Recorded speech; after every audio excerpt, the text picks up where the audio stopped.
Hi everyone, welcome back to my channel. I hope you are all well. I really wanted to have another play of this Druzy Moon mould. I'll put the video in a card above here if you missed it, and the details for the mould will be in the description box. Home Beautiful sent me this mould to have a play with, and I absolutely loved it. I made a video last week using the Chameleon Powders by Let's Resin, but I wanted to try it again because I really wanted to try a crystal clear Druzy Moon.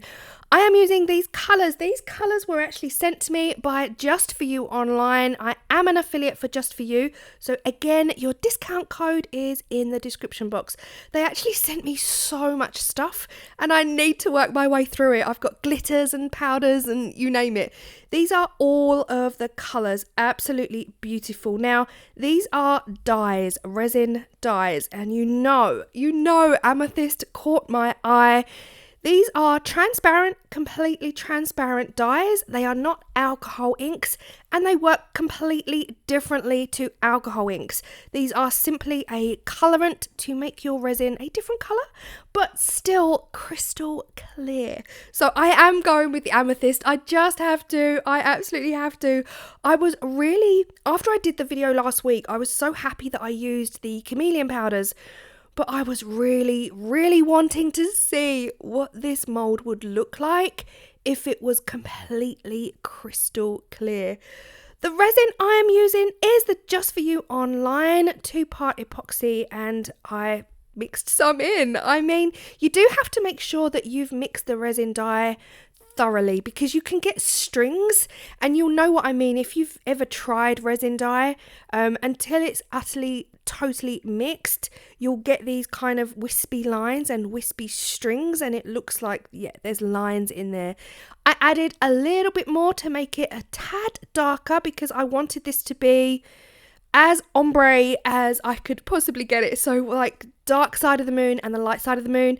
So I decided to add a bit more in until I got a nice darker shade, and then I filled the rest. Now I am pouring slowly like you would have seen in the previous video, just because this moon is so detailed and it's got all of those nooks and crannies, and it has got 2 of the crystal clusters that go deep. That's why the mold is so deep, because the crystal clusters do run quite deep.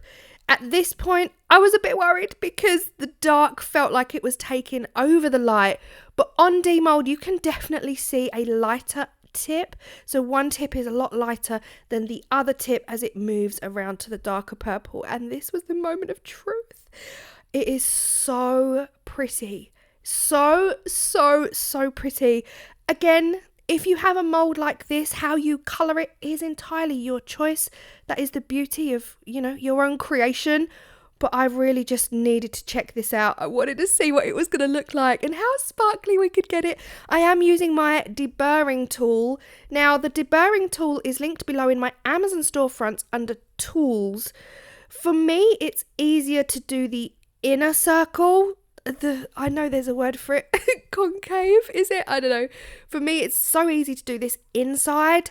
It's just one real easy slide with the deburring tool just to get off those sharp edges. The outside edge is not so easy. It doesn't kind of flow like the outer side of a circle. It doesn't flow like the inside. Do you know what I mean? Anyway, yeah, so it was a bit of a choppy one, this one, but we got there in the end and I got all of those sharp edges off. And yes, if you wanted to use those shavings, you absolutely could.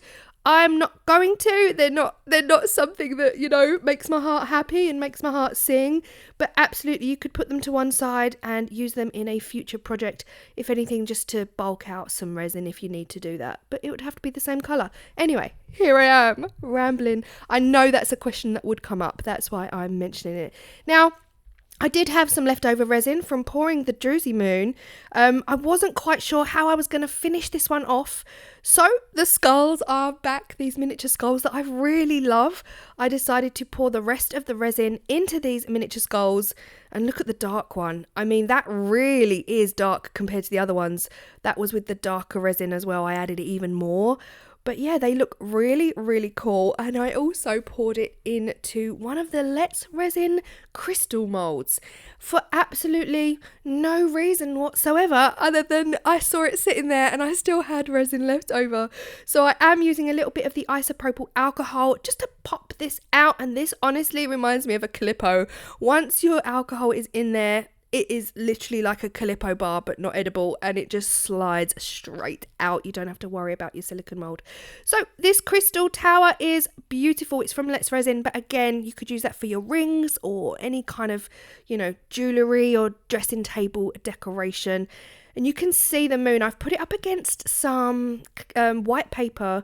The left-hand side is kind of clearer and much lighter in colour than the other side. So what I was worried about was screwing in these eyelets because it's a transparent resin, and I was like, well, you're going to see them. You're going to see them in there, and that's one of my bugbears. I don't like that when you've got any kind of clarity in a resin, and then you put hooks in or screw eyelets and then you can clearly see the actual screw. But it wasn't so bad. I think the druzy on this does a really good job of hiding it and camouflaging it, so that was all good. And I genuinely, at this point, guys, I didn't know what I was doing. Like, I knew what I was doing, but I didn't know where it was going. So I decided to just hang some skulls from the inside of the moon. You would have seen me do something similar in last week's video where I hung the what did I use? Oh guys, what is wrong with my brain? The Celtic knot. In last week's video I hung the Celtic knot. But yeah, I thought, well, let me have a play. I'll hang the skull, and then when I kind of positioned it in place, I thought, what if I hang another skull from that skull? So I decided to drill holes straight in the top of the heads and also up under the chin, so it's coming up from underneath, and then that way I can almost link them all together with chain. And that was where my brain was going, and we're gonna see if it works.